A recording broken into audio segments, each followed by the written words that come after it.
This is Somewhere in the Skies with Ryan Sprague.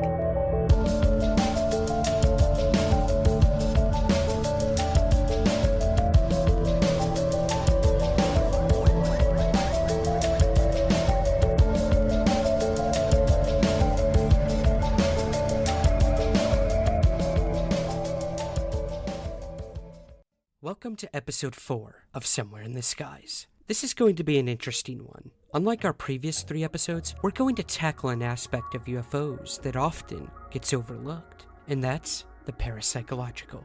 Yup, we are going there, so buckle up.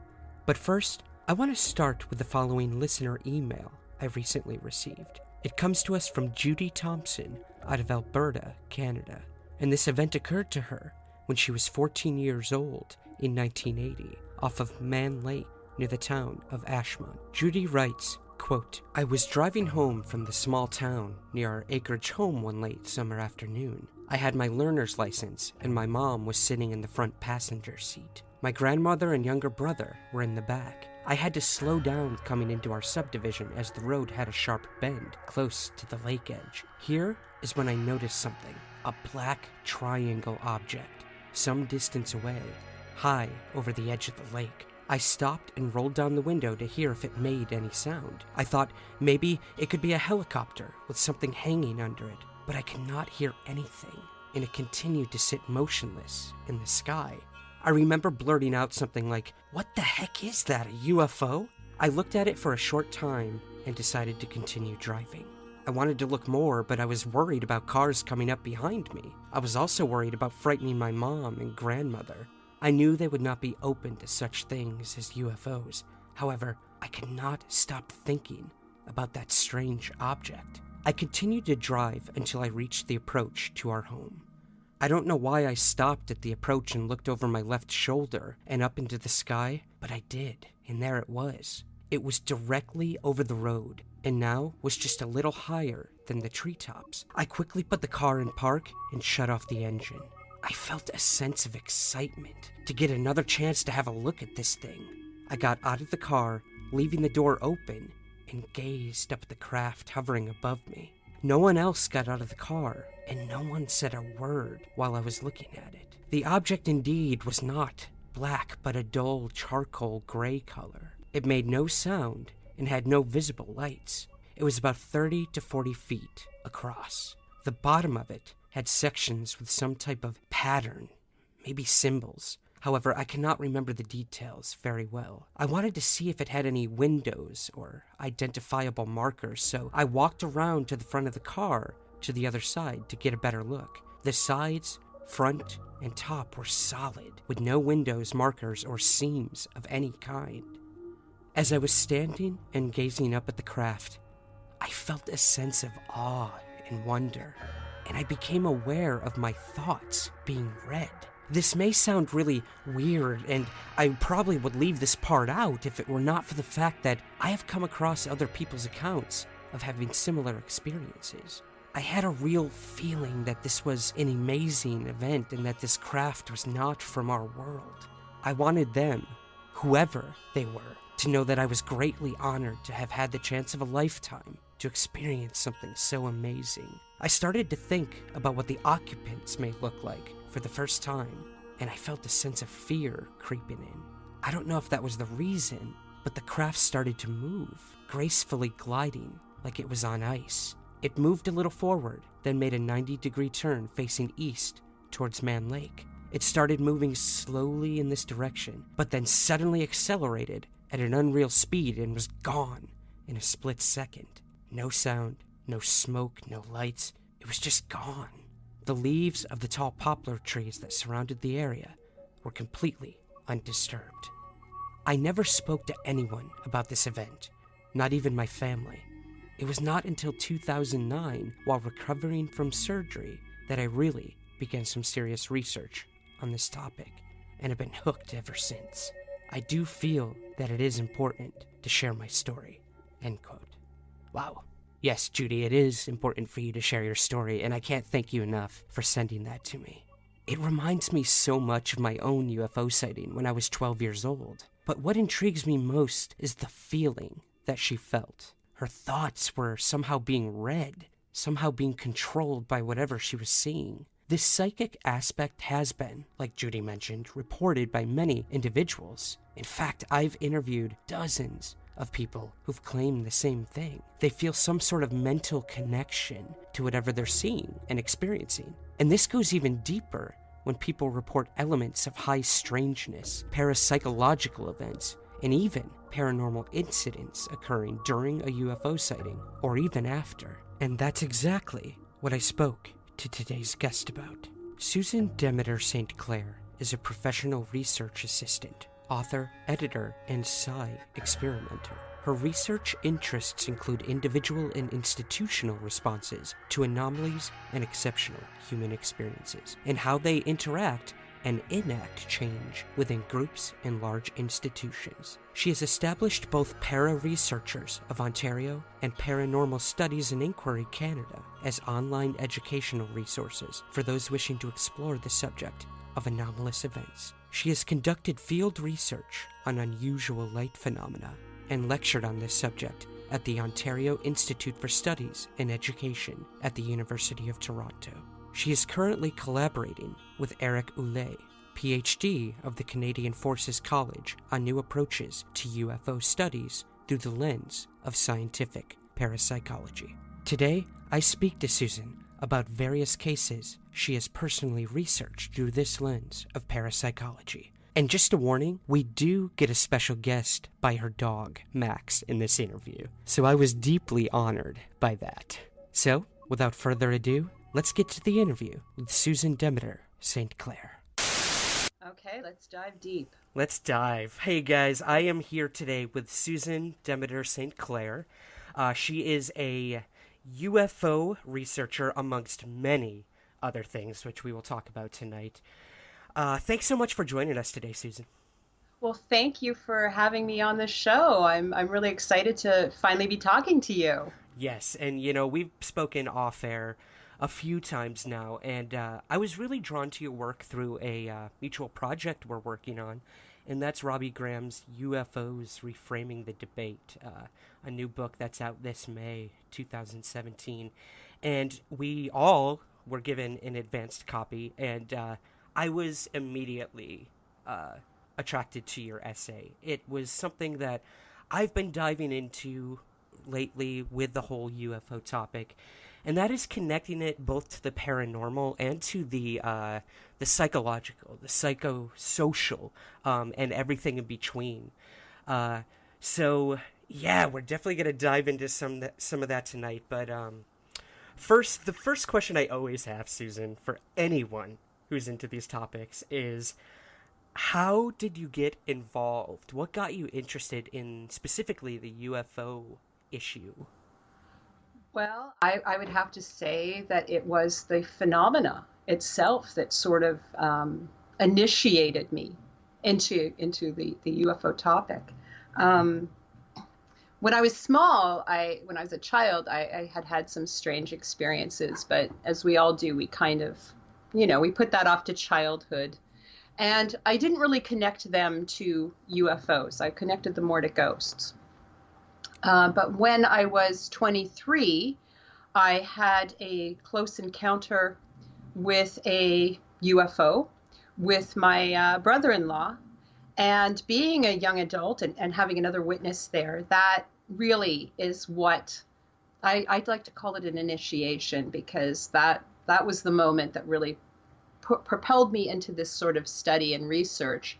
And I've kind of been on it off and on ever since. Mm-hmm. But I would say it was being a personal experience. That prior to that, I mean, I had a basic interest like anyone else, maybe through pop culture. I had seen Close Encounters of a Third Kind, which is a great film. Yes, and we will talk about that later. Yeah, E.T. and all these fun things. But I wasn't really into UFOs at that point. Like, I didn't really know too much about the subject. And this initial experience, where did that happen, if you don't mind me asking? That happened in Toronto. At the time, I was living on a 10th floor condominium, and it was rather late at night, and I was with my my husband at the time and my brother-in-law, and we were watching an Elvira, Mistress of the Dark film. Mm. And I'll never forget that, because this experience was so burned into my mind. And it was getting late. And at the time I had like sliding glass doors onto this 10th floor patio, and I had 2 very small children with me at the time. And I was in the habit of locking those doors before I went to bed every night. And so as the movie was ending, Elvira, I got up, and it was about 1 a.m. And it was a weeknight too. I think it was like a Monday night. And I walked over to the sliding glass doors, and I noticed this large red sort of light hovering out over by the nuclear plant in the Pickering Nuclear Generating Station on the north shore of Lake Ontario, which I had this clear view of. And it just struck me, and I thought at first, is this a reflection from the television off the glass? Because it was just such an odd thing. And I realized, no, it was something out there. So I went out onto the patio, onto the balcony, and I was staring at it, and I realized there's something really strange about this. I could not comprehend what I was looking at. It was so weird. And I called out to my brother-in-law. Unfortunately, at this point, my then husband was fast asleep on the couch. He had fallen asleep during the film. So he briefly recalls hearing me yell out, but didn't come out. And he to this day regrets that he never did. Mm-hmm. But my brother-in-law came out, and we were looking at it, and I was saying, what is this? And discounting things in my head. Like, this is not a plane. This doesn't have flashing lights. I'm not hearing sounds. Like, what is this giant glowing red sort of octagonish shaped thing? Mm-hmm. And my brother-in-law said to me, he was the first one who said, I think that's a UFO. And it just we both clicked, and we were like kind of freaking out and holding each other, and there was like goose flesh and all that. And I turned around to him, and for whatever reason, and I don't really 100% know why to this day, I said, they know we can see them. And at that point, it sort of almost imploded in on itself into a smaller red ball of light that was pulsating, mm-hmm. and it shot straight up into the sky. And we were floored. And I didn't sleep that night. We sat up, and we just kept talking it out, and like, what was this? I remember looking at the street. There was a single car driving by, because it was very late at night. And I was thinking maybe this guy saw it too. I was looking in the papers. I didn't know who to call. But I called my dad, and my dad was a scientist, and he was a pilot. And I called him up, and I told him what happened. And I said, I saw this UFO, and thankfully I had him in my life, because he said to me, if you say you saw a UFO, then that's what you saw. So there was no ridicule there. And then he told me about his own UFO experience from the 1950s, which I hadn't known up until that point. Oh, wow. Yeah. So your initial experience opened up the floodgates, as it were, to past experiences. That's amazing. Yes. And it was really amazing. And, but I didn't know, I wanted to find out more information. I didn't know who to contact, and I really didn't know anything about the topic per se. So I went to the library, because this is pre-internet days, mm-hmm. And I took out some books, and they were from Dr. Hynek. And I thought, okay, here's a scientist, and he sounds reasonable. And there was a little contact information at the back. So I wrote a letter to Dr. Hynek. At this time, I had no idea he had already passed away. And unfortunately, the letter was returned to me. It came back undeliverable. So the address had been incorrect at that time, to QFOS. Mm-hmm. And so I kept the letter. And then I at the time I had small children, so I just kind of put it away and just kept so that I had the initial, all that stuff, because I wrote in all the details. And it wasn't until several years later that I got involved with MUFON, not as an investigator with them, but just involved, like with speaking with investigators from MUFON. And they actually did an investigation and found out that there were many, many other sightings involving the Pickering nuclear station. Wow. And yeah, and this was a few years later. This was at the very beginning. This was in the internet bulletin board days. So it was all UFOs and sci-fi and stuff in the old days of the internet. So Oh yeah, I remember. so it wasn't hard to find someone to talk to. And so they did the investigation, and that kind of whet my appetite more or less to start looking into things. And I had a girlfriend of mine was at the time really interested in these spook lights that were in Ontario, up near the Peterborough area of Ontario. And we just started investigating them. And I was talking to different people, Ted Phillips, the famous, right hand there of Dr. Hynek. He was very helpful to me. And this is back in the 90s. And it just it started snowballing from there until I'm at this point now. So quite a large portion of my life now has been dedicated to UFOs, but that was the first experience, and that was really what I would say my initiation into the topic of UFOs. Wow, I got chills a little bit, only because A, the nuclear facility sightings always give me chills. Yeah. But B, how much your initial experience sort of mirrors my path as well. In terms I'd of love to hear more. Yeah, definitely. I had a triangular sighting at the age of 12. This was also off of basically Lake Ontario in upstate New York. This was in the St. Lawrence River area of the Thousand Islands. I saw a triangular formation. This was back in 1995. And very similar. I didn't see any sort of blinking lights. It was very stationary over my head. It was coasting over the water towards your neck of the woods, heading north to Canada. I screamed for my father to come out. He sees the tail end of it, says it's a plane. But I knew differently, at that point. It was directly over my head when I first saw it, making no noise. And after that, Susan, I did the same thing. I went to the library. I started taking out books, because what else do you do at, where do you Exactly. turn? I was 12 years old. I didn't know about MUFON, QFOS, any of this stuff. I wanted to report it to the police, but my dad said no. He didn't want to get involved. I can't blame him. But yeah, it seems like we've had very similar paths from that initial experience into what we do today, and that's researching and investigating these things.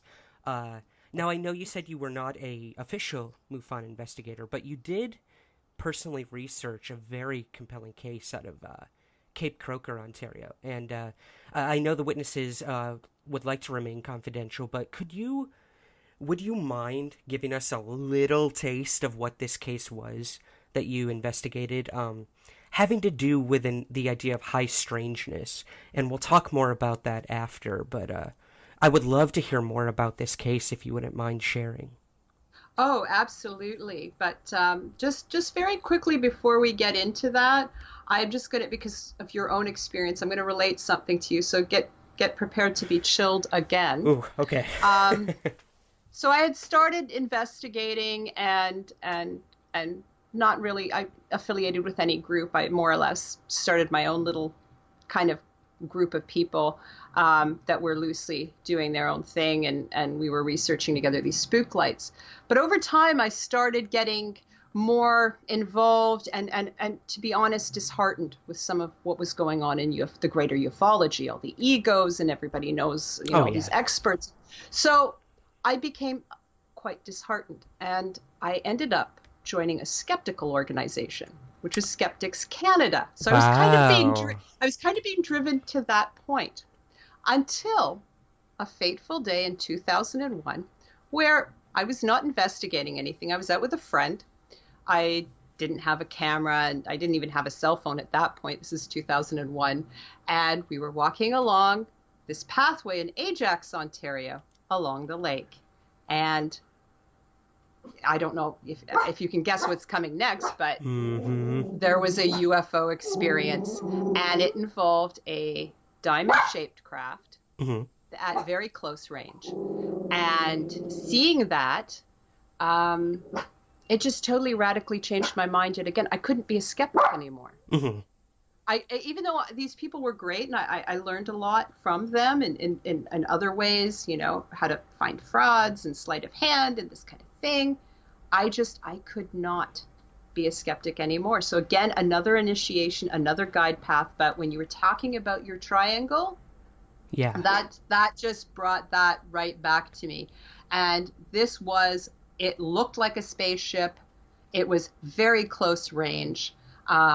I was quite much older at that point, closer to my earlier 30s, and it blew me away. And at that point, I couldn't go that skeptical path. I knew that there is something out there that we just don't understand. It's not of our known reality at this point. Wow. Yeah, I mean, and no one can blame you for taking the skeptical route. I think, first of all, skepticism is essential in what we do. We have to remain grounded. We have to rule out every possibility. And the job of a UFO researcher is to try to find a prosaic answer. That's what we want. When there's nothing left, then that's when we truly have an unknown. So, wow, you went from believer to skeptic to believer again. I love it. Exactly. So now back to Cape Croker, which is it is an Aboriginal reservation that's about 2 hours north of Toronto. It's in an area near Wyerton. I don't know if you're familiar with our groundhog, Wyerton Willie. It's up near that area of the province, so up near Lake Huron.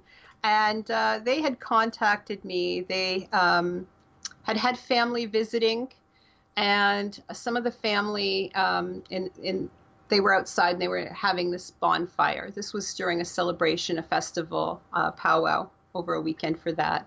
And so there were some of the family members were out, and one of them saw this very strange light descending from the sky. And then the other family members that were sitting around the bonfire also were drawn up to look. And what I mean by drawn up is they all heard a voice in their head simultaneously calling out to them to look at these lights. And the lights descended down, and they had this just miraculous sort of UFO experience. But it was almost as if they had a telepathy between themselves simultaneously with whatever the light was that they were experiencing that came down and sort of joined them in their celebratory sort of bonfire. Mm-hmm. So to me, these are the types of cases that I am truly interested in. And when I was able to talk to the witnesses, I was able to find out some more personal details about them that was suggestive to me that this UFO was probably very symbolic and unique to their family and reservation circumstances at the time. And I wish I could give you more details on that, but in this case, I have given them confidentiality, so I can't really delve too much into their personal details. Yeah. But it's almost as if and this is very Jungian, that the UFO was symbolic to their circumstances. So it had a very synchronistic sort of meaning to them, which I found very interesting. I'm sorry to interrupt. When you say Jungian, we're referring to Carl Jung, correct? Yes, the father of depth psychology, yeah. Okay, and so what you're sort of saying is that whatever they were seeing was parapsychological in a sense, but also related to their social anxiety at the time of what they were dealing with. It was related to their personal circumstances, I believe. So yes, there is a symbolism there, much like I didn't realize it at the time, but that first UFO that I saw was a glowing red, pulsating, shaped like a stop sign. It was octagon, but it didn't really click into my head at the time that what I was seeing was almost like this giant stop sign in the sky. And then later on, when I started thinking along these terms, I was able to kind of relate that there was some symbolism there, perhaps for me personally. Interesting. So, Yeah. almost what we're perceiving, the shape of it, the size of it, the luminosity of it, could be directly correlated to our own perception of what we either want it to be or something we might be dealing with in our own lives. God, this is. Yeah. We will Or dissect this more symbolic. for sure. Yeah. Yeah. Absolutely. Wow. So that was the Cape Croker case. And of course, for me, I always try to leave people feeling a little bit better than when they contact me, because these are very emotional experiences for people. So not with everybody, but for some of them, it's really it's life altering, and it's very spiritual in some senses. So I tried to impart on them that they're not alone, that although I can't give them an answer to exactly what they saw, other people have these experiences all the time, Yeah. and I don't care how weird they think it might sound. I want to hear it all. I want all the details. Tell me everything, because that's where, with the high strangeness especially, we may start seeing patterns or get little insights or clues that may help us, if not resolve this, certainly ask better questions. And that's kind of where I'm at with the UFO. Absolutely. Yeah, better and new questions.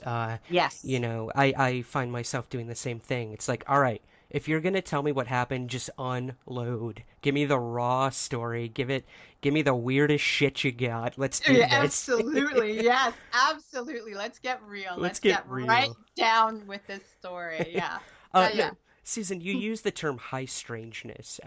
Now, for any listeners who might not be familiar with this phrase, it took me a while to really, truly find a good definition of it. Could you explain to us what you mean by high strangeness in relation to a UFO sighting or encounter, where this term may have come from? Um, I believe it was initially coined by Dr. J. Allen Hynek, who was the astronomer who was a skeptic initially, a scientist, and we worked on Project Blue Book for the U.S. Air Force. I believe it was he that first mentioned it because it's in his address to the United Nations in 1978. And basically what he meant is that these are the cases. I mean, UFOs are weird enough as they stand, but these are cases where we start getting into the sometimes absurd or very strange, the parapsychological aspects, where people feel like, as in the Cape Croker case, where they all were hearing voices and they felt compelled at the same time to look at something. So these types of cases where there may be telepathy or even poltergeist activity, and other just strange aspects, humanoids, seeing the occupants or the pilots of these things. That's what he meant in regards to high strangeness. Okay. So not just I saw light in the sky for maybe 20 seconds and then it was gone, but things that involve very strange, is seemingly out of our known reality, events that occur along with the UFO. Gotcha. Okay. Yeah. And now in terms of that high strangeness, you do in your essay in this upcoming book, you talk about pop culture and how it plays a pretty big role in terms of UFOs. Our editor, Robbie Graham, wrote an entire book on this subject. Absolutely. How the media, how pop culture, Hollywood in particular, can have a huge effect on the perception of the UFO phenomenon, and this give and take of what's real, what's not. What did they take from the UFO phenomenon? What does the UFO phenomenon take from it? And you actually focus on one of the benchmarks for ufology in terms of Hollywood, and that was Close Encounters of the Third Kind. Could you tell us a little bit about how this film did use this high strangeness aspect? Well, the one thing about the film that's really striking is that Spielberg actually did go to UFO experts. It was Dr. Hynek and believe Dr. Vallée also, although he plays, like, there was a character developed around Jacques Vallée. I believe he was also a consultant. I may be wrong on that, but I know that Dr. Hynek for sure was a consultant on the film. So he had at this point amassed a lot of material on experiencers and people. He was also in the film too, correct? Yes, he played a cameo in the film. That's so cool. When the mothership comes down, there's Dr. Hynek, which is super cool. Yeah. Basically, it really gave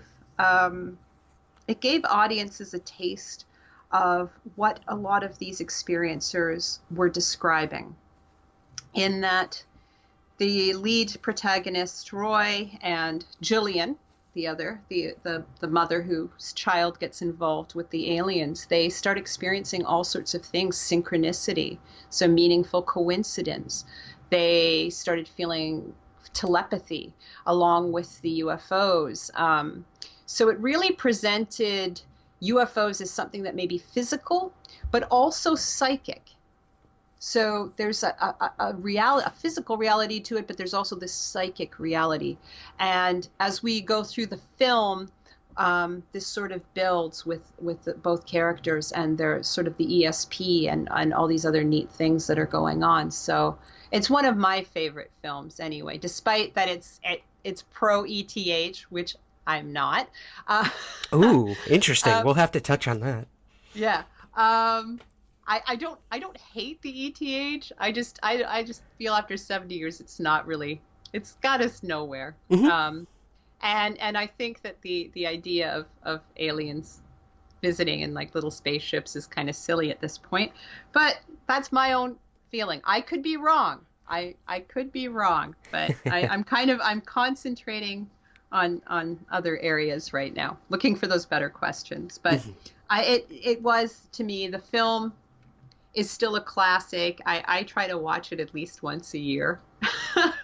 It's amazing how well it holds up, to be honest. It does. I watched it recently, and, some of the special effects, it is what it is. But yeah, the entire, narrative of this story and the research that went into it is fascinating. And even at that time that they were thinking about high strangeness or the psychic aspect of a UFO encounter is amazing. Clearly, yes, this aspect of the phenomenon has been going on for a while, or Spielberg would not have put this into the film, in my opinion. So that, exactly. While he does mix the ETH with this psychic aspect, I do find it intriguing that you're moving away from the ETH, and I know many other people who are doing the same. So, yeah, wow, the film holds up very well in that term then. Absolutely. And it's funny because Dr. Hynek was the main consultant for the film, and he as well in later years decided that it was more of a paranormal thing, or that there was a strong paranormal component. In fact, he even sort of mentions that in the UN address as far as high strangeness and the absurdity goes. Which is why, in some ways, skeptics or some more mainstream scientists kind of shy away, because there is this absurd factor to this, but it does exist. But so Hynek was kind of with us. So we're not really reinventing the wheel here, but there were people already in the 1970s who were kind of on board with the type of thinking that we're seeing in Robbie's book. Right, and Yeah. it seems like throughout the decades since Project Blue Book was terminated, that within the subculture of the UFO community, the ETH sort of took over. And these things that Vallée were talking about and Hynek were talking about, they sort of got swept under the rug for a while. We had the entire New Age and metaphysical movement happen, but there's so much more to it, I think, than either camps are giving it credit for, whether you're a nuts and bolts scientific ufologist or a metaphysical experiencer ufologist. There is that middle ground that I think is so understated, and I think it is making a comeback right now. And like you said, we're not bringing forth new concepts. We're only bringing them back into the the focus and trying to build upon them. Exactly. It's fascinating. Now, you did mention paranormal, Susan, and I want to touch on something that I found very interesting. You did use the word poltergeist. And I know we have so many connotations to this idea of a poltergeist being connected to young women in particular. This isn't always the case. But you did research a case about a young girl who was 12 years old back in the 1950s. Would you mind touching on this case in terms of what this girl experienced with the UFO phenomenon? Oh, absolutely. And now what's interesting with her is I was able to do an in-depth interview with her. And this was not her first experience. She did have an experience at an even younger age. I think she's around 7 or 8 years old, where she saw what she perceived as little elves driving cars down the street. Wow. Okay. Yes, and I thought that immediately, when she told me that, I jumped immediately to Jacques Vallée's idea of passport in Magonia. Yes, the folklore aspect. And the folklore aspect. But when she was 12, she had an experience again where she was, it was late at night. They were living at the time in Port Dalhousie here in Ontario on the South Shore, overlooking Lake Ontario. And she was compelled to look out the window. This was late at night. She was woken up, and she looks out the window and she sees all these lights over the lake, sort of coming in and out of the lake, and they're just like, the sky was filled, and she was so overwhelmed by this, and she tried to wake up her family, but they wouldn't wake up, and that in itself is something else that's very interesting. And she did. She told her family all about this the next day. And again, the following night, the same thing happened. She gets up and she sees these lights, these balls of light that are all like within this area of the lake. And of course, we know through other work that, the lake is a hotbed for UFOs going way back, long before the airports. And again, she tried to wake up her family, but they would not wake up to view this. And this was something very profound for her at the time. And interestingly enough, in 2007, she also saw a triangle UFO much later. So you can imagine she had these experiences when she was a child, right? And then later as an older adult, with 3 other witnesses, and saw this triangle. So again, someone who has had more than one very strange experience. But that was an interesting case to me. And I thought, it's very difficult now because, of course, we're talking 1954 is when this happened. But it would have been interesting at the time to maybe look at the dynamics of what was going on in her own life and in the household and the family, and see if there was anything maybe symbolic to her in regards to the UFOs appearing all of a sudden. What was going on in her life? Was there something that she couldn't express? Which is what we parapsychologists think in regards to the poltergeist. It's one working hypothesis that people have these things going on, these anxieties in their lives, and they're not able to properly express them. So they become expressed in the outer world as PK or a poltergeist. So knocking on the walls and other strange kind of crazy stuff like that. Which, if you look at poltergeist cases and some of the patterns within them and patterns within UFOs, there are some similarities and commonalities in there, which I touch upon, I believe, in the essay. Yeah. Would you care to maybe give us one or two of those connections that you think might connect UFOs with poltergeist? Well, one of the common things is the falling leaf pattern that you see that people describe in UFO cases, where they feel that they see this craft, and it's doing the falling leaf pattern. This has been recorded in numbers of cases, but it's also recorded in poltergeist cases where you might have an object that, again, falls, like that falling leaf kind of. I'm doing this with a hand gesture here, and you can't even see me. If you can imagine a leaf gently falling down to the ground. Right. So, I mean, that's just one thing that I've noticed in regards. But there are other commonalities, and sometimes they dovetail. Sometimes people will have a UFO experience, and then they will go on to have poltergeist-like experiences. I know, and sometimes it's in reverse. I did a case in Ontario with a young couple who were experiencing a poltergeist activity in their home, and then they both had a mass UFO experience. And this time they did call the police, and police were not too happy about that because, the UFOs are not committing crimes. So, I mean, so you might get a sympathetic person, officer, who might, have had his own UFO experience or her own UFO experience, so they can relate and they'll be okay with you. But for the vast majority, no, I do not suggest calling police. It's a little above their pay grade, yeah. Yeah, exactly. I mean, but in that case, it was almost, it was reversed. They were having apparitions. They were having like classic poltergeist type stuff. And there was a lot of tension in the family at the time. And it just sort of almost exploded into this UFO experience. Wow. Yeah. I spoke to a woman in Michigan here in the United States who had a very similar experience. A triangular sighting. This was back in the early 2000s with her daughter. And they had completely different perceptions. The mother felt calm and collected, didn't hear anything when she looked up at this, while the daughter was absolutely terrified, felt threatened, and heard an unbearably loud noise as the triangle was over their home.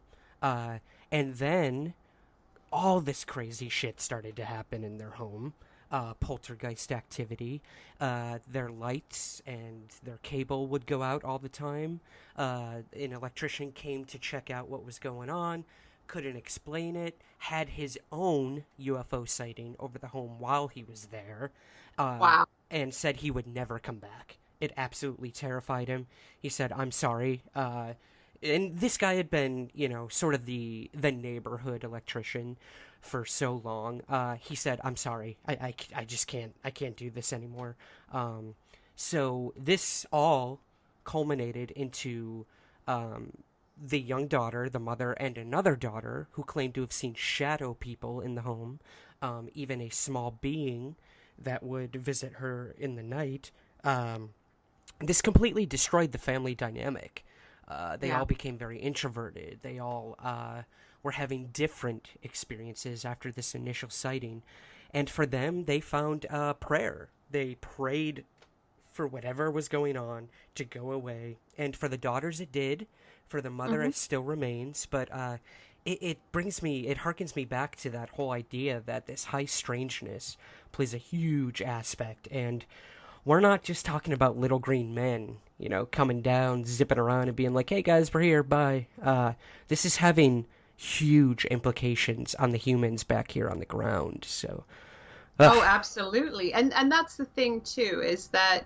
and I have spoken to more than one astronomer or astrophysicist, and the fact of the matter is that yes, we have SETI, and SETI is completely different than ufology. They're looking for life out there in the cosmos, and I believe there probably is somewhere. Mm-hmm.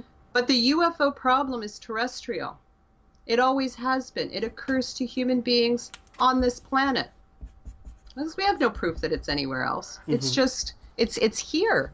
And that's why I'm trying to focus on the one tangible that we do have, and that is the human being that's experiencing this. And I will posit this to you as well. If this were little green men behind these experiences, why would prayer work? Exactly.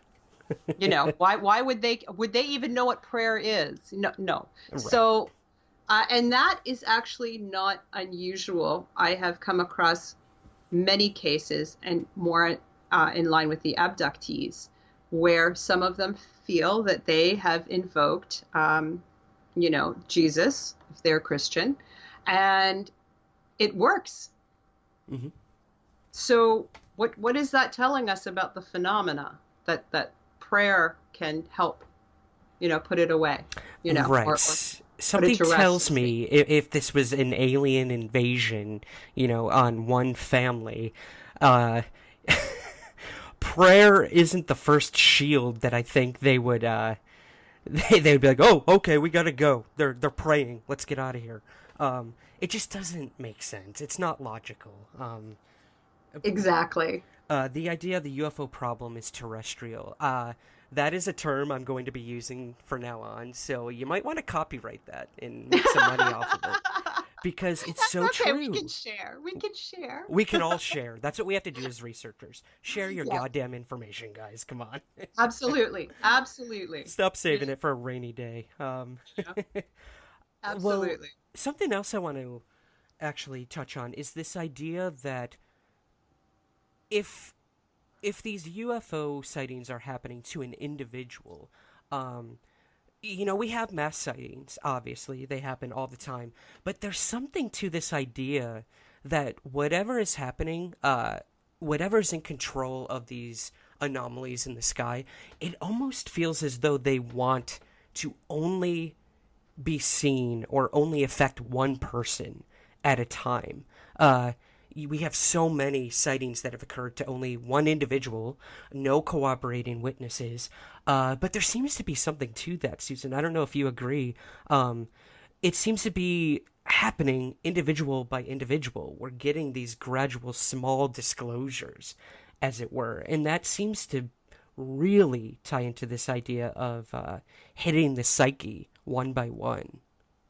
It does, and it also kind of dovetails with what we know has been documented about ghosts, which has been documented a little bit more than UFOs, as far as like the Society for Psychical Research and that, where you could have an apparition that is seen by maybe out of a group of 5, 2 people will see a solid-looking person, another person might see nothing, and another person might just see a shadow or something else that's just, not corroborating what the others are seeing.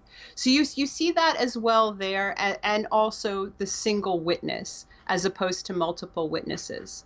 So that is possible, but we do have also UFO waves, as you know. Mm-hmm. And one of the things that I've been doing and concentrating on with my collaborator, Dr. Eric Ouellette, who wrote the book Illuminations, is how looking at what is going on in the greater society at the time, how that may affect UFOs in a global consciousness on a mass scale, and we concentrated on the Belgian wave of 1990 and the concurrent Russian wave of 1989.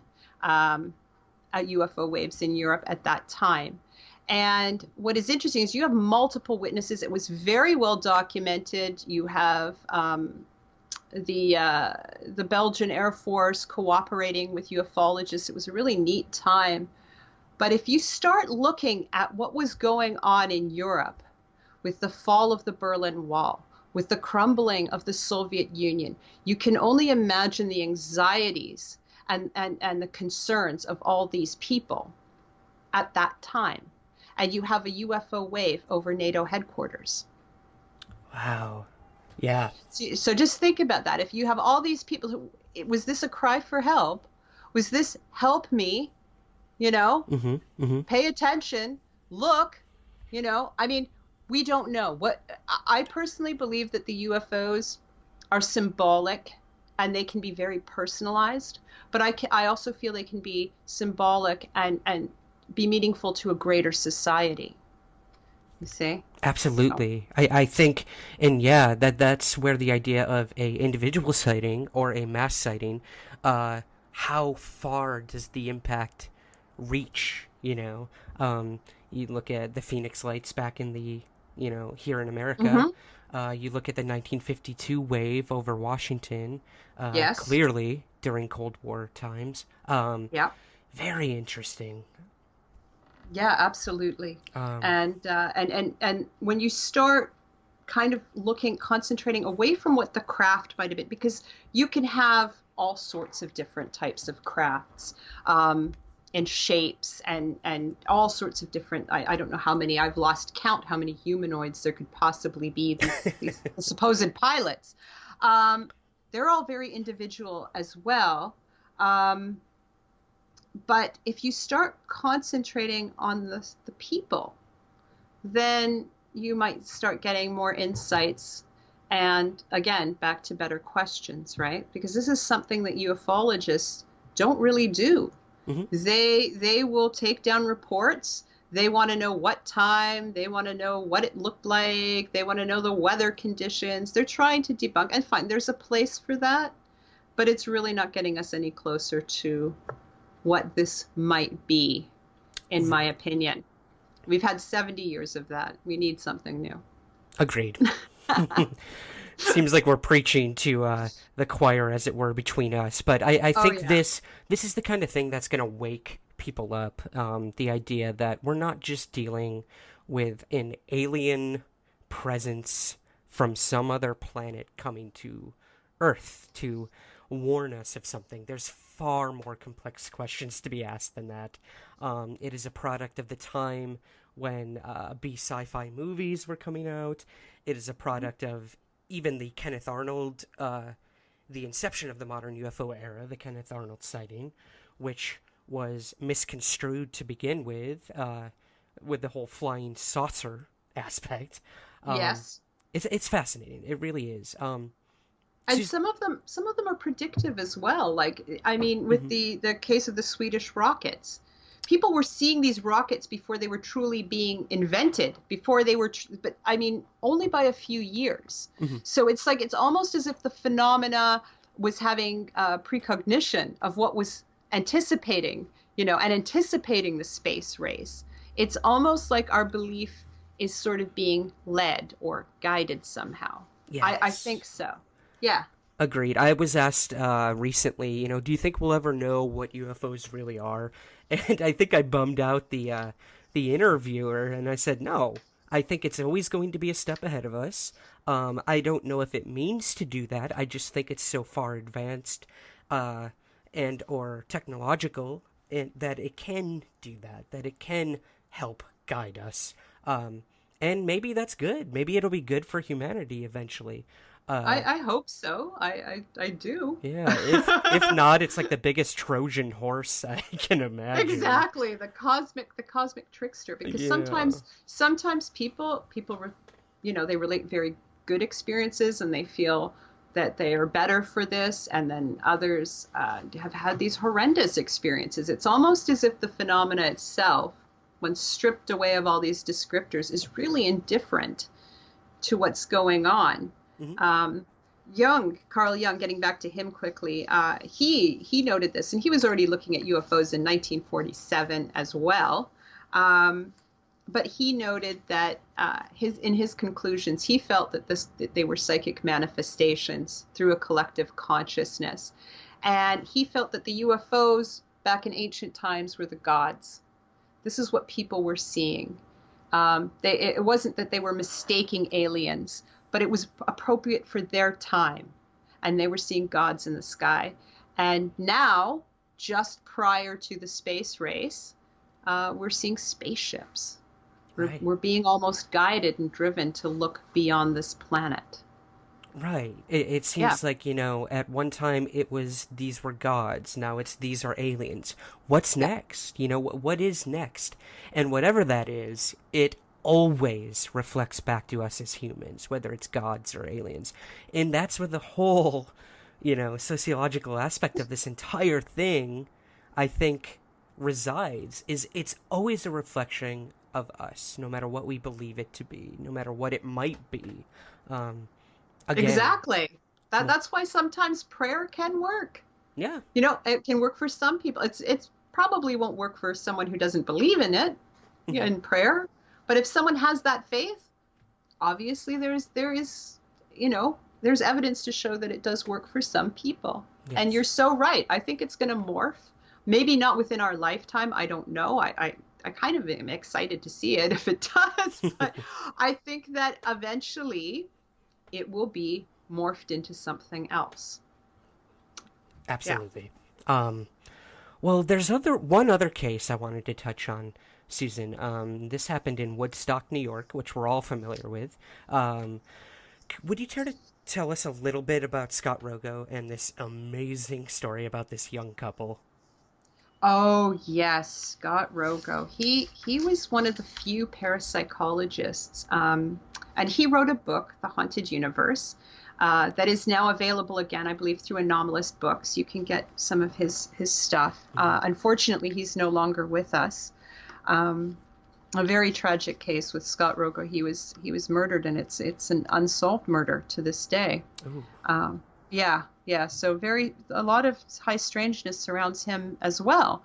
But he was a parapsychologist that really tried to take UFOs seriously, and he investigated this very strange case in Woodstock. And I'll relate a little bit of it to you, and you can tell me, like, is this a UFO encounter or is it a poltergeist, or let's hear it verbatim. I'd love to. Okay, so yeah, I'm going to tell you right from my essay here. Great. In the spring of 1966, a young couple who were renting a small house in a semi-forested area of Woodstock in New York noticed these 6 greenish lights that were about 6 feet in diameter in a nearby field. Now, on another occasion, they saw something flying close to their car and moved towards a wooded area while making like this high-pitched sound, like a vacuum cleaner droning is how they describe it. Mm-hmm. Now, they heard these sounds many times over a period of several months. Then one afternoon, the sound seemed to stop moving and stayed stationary over the house. And the woman looked at all the electrical equipment in the house, and she couldn't find a source. It seemed to be located inside the house's walls. Now, this is something that we see again in poltergeist cases. The couple verified this from outside of the house, and they couldn't see anything at all strange, like within the wall. But when they looked at the nearby field, they saw green lights again, and a similar, like a red one that was, I guess, like a little orb, was moving away from each other until they disappeared. So this really frightened them. It was a frightening experience. But that was not everything that was going to happen. They also heard a man's voice, like a disembodied voice, sounds of someone walking around their house, that, again, disembodied. And they were really panicked by this point. And soon after, they found like this patch of grass near their house that was flat and sort of scorched, something that you would find in a UFO landing case. Mm-hmm. And this went on for an entire summer until I guess they finally had enough of it, and they left. They left the location.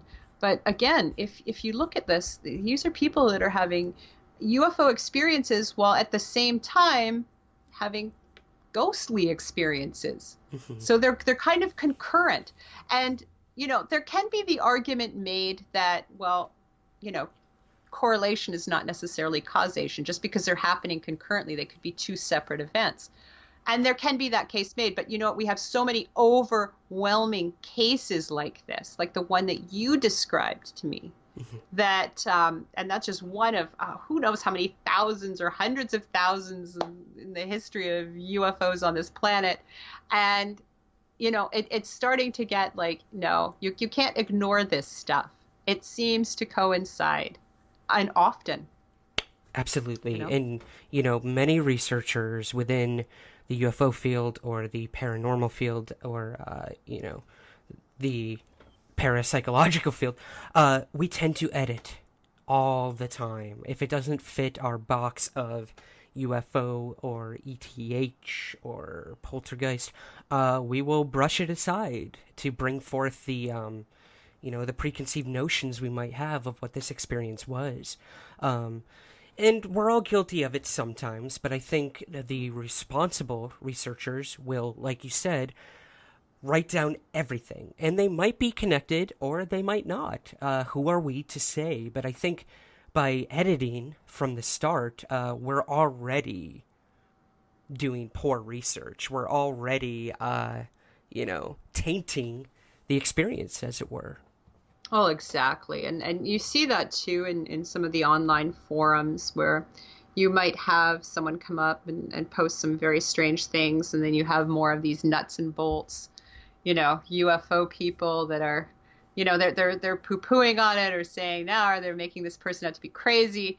And, I understand to a point that some of the people involved in ufology, they feel they need to bring some sort of scientific respectability, but this is certainly not the way you're going to go about it, is by discounting large reams of information that just doesn't fit into what you feel should be a good UFO case. It's the same thing with saying, a person is a pilot or they're a better witness. Well, not necessarily. We all have eyes, we all have ears. No one person is going to be better than another person as being an experienced. And I want to certainly hear everything. And that's what I tell people when I talk to them. Just tell me everything, no judgment here. Because you know what? I can't judge. I know that I've had very strange experiences, so I'm certainly not going to judge anyone else. And I think we need to bring these types of experiences and cases to the fore, and so that people understand this is a very complex issue, and it can't just be, like swept under the rug, certain things, because it might make others sound a little crazy, or Mm-hmm. you know what I'm saying. I think again, preaching to the choir here. Oh, yeah. And also being respectful of people's feelings and how we leave them, because these are real human beings, and what you want to believe may have or may not happen. Even if you believe that you can debunk something, this person, they've taken this in as an actual experience, and they're experiencing it as they're telling it. Mm-hmm. This is how they have perceived it. So it is very real in that sense. So you have to always be mindful of that, I think, too. Agreed. Yeah. And, the beauty of science and philosophy and sociology and belief in general is that it can always change, There's the dogma to religion, but other than that, like, these things are constantly evolving and changing and being built upon. So I couldn't agree more. Absolutely. In terms of researchers, Susan, are there any individuals who really inspire you, or anyone you could recommend to our listeners to check out in terms of like what you're looking at currently in the UFO study? Currently, my two, I guess, main inspiration points are going to be my friend Dr. Eric Willett and my colleague, who I helped with his first book, Illuminations. I did the editing on it, and I did some of the background research. Some of his ideas on sociology in regards to UFO cases and the large waves is very inspirational to me. So I would recommend his book. It's called Illuminations, The UFO Experience as a Parapsychological Event. Wonderful book. I've making my way through it. Yeah, and look for another book soon on the similar topic from Eric. And cool. Yeah, so there's more coming from him. My second one is not someone that is well known in North America, but is very well known in Europe, and that is Dr. Massimo Teodorani, who I also quote and cite in the essay quite a bit. And he has a book in English. It's the first one. He has many books in Italian, but this is the first English book. It's called The Hyperspace of Consciousness. And it's a bit of a heavy read because this is astrophysics, but it does really get into several different hypotheses that revolve around the paranormal and UFOs.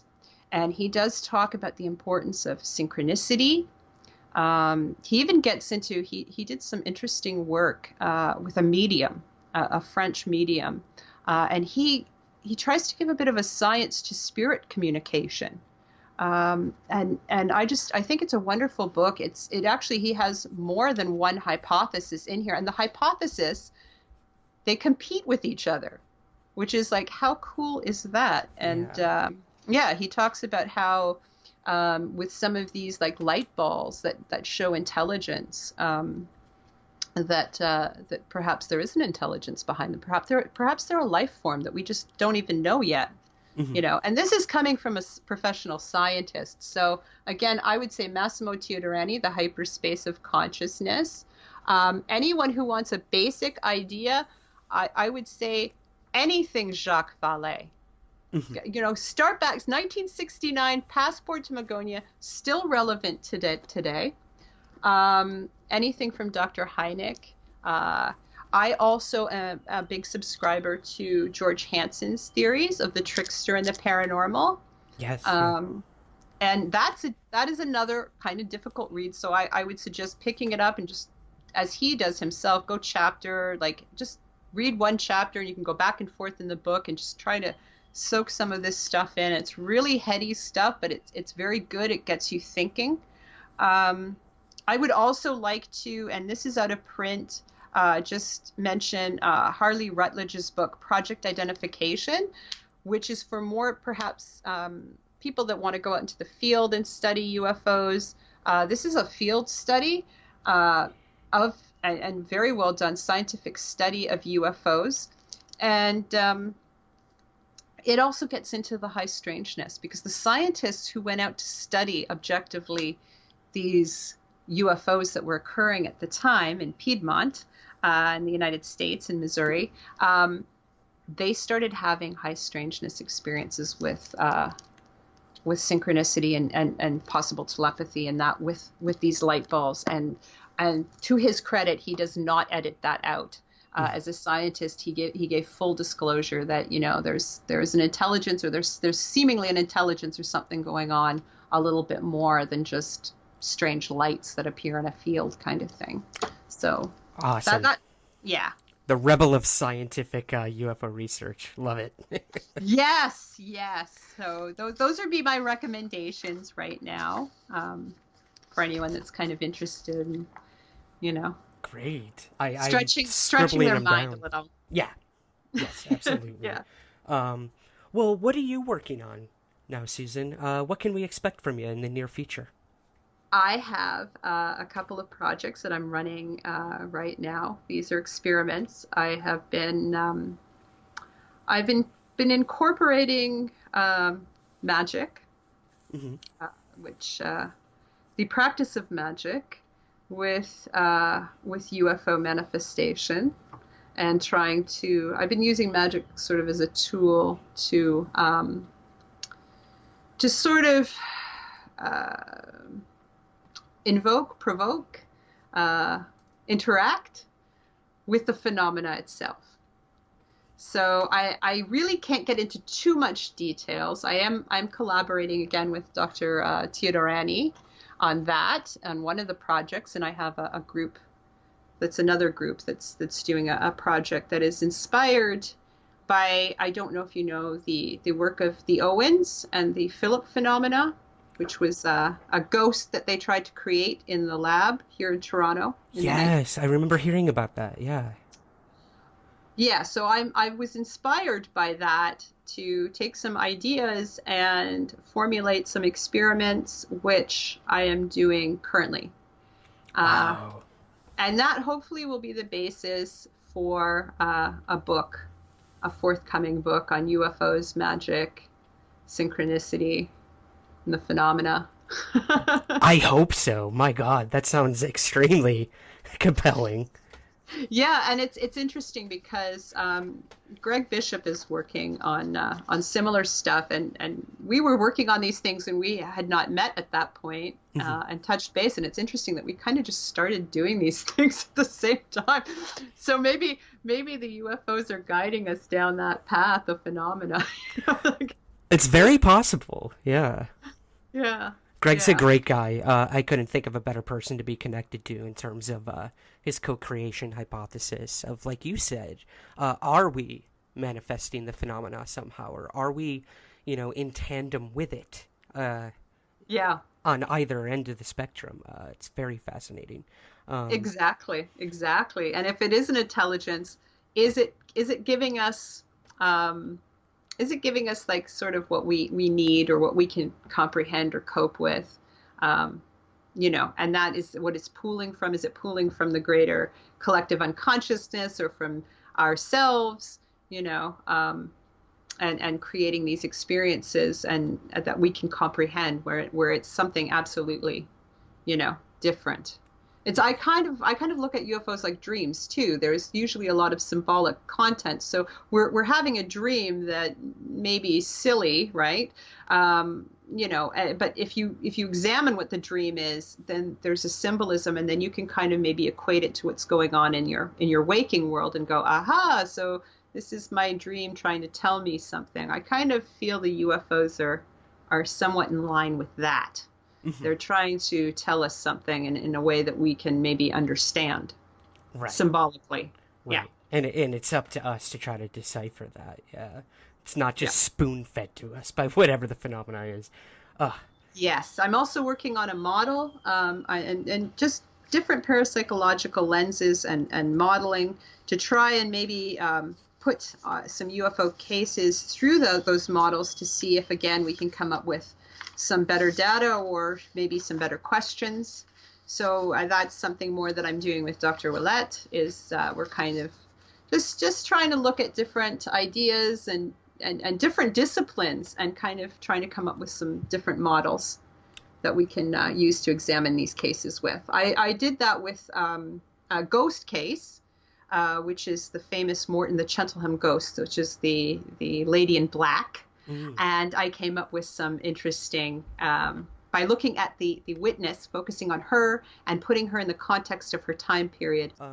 One of the last questions I want to sort of get at with you, Susan, is there's so many years of the term UFO, which we all know stemmed from the government. It was part of Project Blue Book. But we have this new term sort of insidiously creeping in, made sort of mainstream by Hillary Clinton at one point, and that's UAP. But it's been around longer than many people think. Are you a proponent of this new terminology in terms of what we might be dealing with of UAP?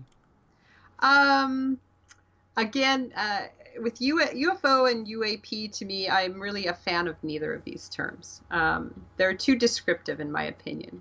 UAP first actually came about, I believe, in the mid-90s. Again, it was a government term in a booklet put out by the Ministry of Defense in the UK. And I think that's the first place that I saw it. And then later, I believe it was Ted Rowe of NARCAP who really said, no, we're going to push for UAP. And it is better than UFO, but I feel that I prefer personally to, when I think about it as phenomena. It is the phenomena. And I try to remove all the descriptors I can, because I feel that as we're layering on these descriptors, we're getting farther away from the core of whatever this may be. So the only time I really use UFO or UAP is when I'm talking with, because they're so popular with witnesses or other researchers that like to use them. I will use that, but when I'm contemplating or even writing, I use phenomena. That's just the phenomena, because we don't know. And again, they're not always flying. I was just going to say, they're not always in the air, yeah. Exactly. And UAP might be okay for a section or a small view of the UFO phenomena where you might have like these light balls. Sometimes they follow aircraft in that, which is something that NARCAP deals with, is pilot sightings. So that might be something even a little bit different. So that might be appropriate for those cases. But when you look at the high strangeness and the totality, the total of this, what's going on, I think just let's call it the phenomena, because we don't know. Right. It's there. What it is, anyone's guess. It seems like everything we talked about tonight is anyone's guess, Susan, but this was such an amazing conversation. My mind has been opened now more than ever, and I think that's what this is all about. Where can we find out more about what you're doing? Well, I tend to put up my latest projects and things that I'm working on my website, which is susanstclair.com. And you can find me on various social media too, which are linked through that website. Perfect. So susanstclair.com. You'll find me. I was just reading one of your articles, the one you mentioned about the, the woman in the black dress, was it? Yes, the woman in black, which may or may not have inspired the story and that later became the movie, the popular movie. That is a very well documented case that was done by the Society of Psychical Research, and the actual witness at the time was a medical student. Oh. And yes, and she tried to make a science out of this woman in black apparition that she kept seeing. She actually tried to catch it. Mm-hmm. She devised but it's very, very well documented, and I try to dissect it a little bit and more away from the apparition and looking at the witnesses and putting them in the social context of their time period. And some interesting stuff comes about from that. Yeah. That's fascinating. Well, yeah, I highly suggest all our listeners go check out your website for various other articles related and not related to that. Susan, thank you so much for joining us today. I'm sure people are going to be visiting your site very shortly and look forward to the work you did in the upcoming book, UFOs Reframing the Debate, and all of your projects. I think it's sorely needed in a field that is so dated and needs to be shooken up to the core. So, again, I thank you for joining us today. And thank you for having me. And I feel the same way about you, and let's just keep collaborating and sharing, and, it's all good. Share your work, children. Share your work. Share, because that is the cornerstone of science is, you gotta share, right? and be open to other people questioning and saying, it's all good as long as it's done respectfully. It's absolutely. All right. Thank you so much, Susan. All right. Thank you. That's it for this week's episode. Be sure to check out Susan's website, susanstclair.com, and be on the lookout for both our essays in the upcoming anthology, UFOs Reframing the Debate, edited by Robbie Graham. It will be available through White Crow Books on May 29th. Visit whitecrowbooks.com for more info. Please consider sharing, rating, and reviewing the show on iTunes or wherever you may listen from. It truly helps the show get more exposure. And who doesn't want that, right? Also, if you want to reach me with stories and guest or topic suggestions, email sprague@somewhereintheskies.com. And if you're looking for some extra reading material this week, I've got a stockpile of interesting articles over at somewhereintheskies.com. Just click on the article tab. And while you're at it, check out the book on Amazon in paperback and ebook. I gotta pay them podcast bills, guys. All right, I'll be back next Monday with an all-new episode and a very special and controversial guest. It'll be a fun one, so definitely tune in. Thank you so much for joining me, and remember, keep your feet on the ground, but never stop searching somewhere in the skies.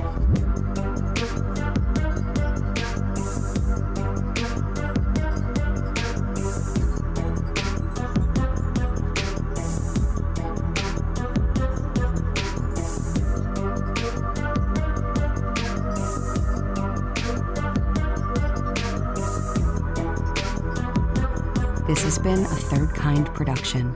To learn more, visit thirdkindproductions.com.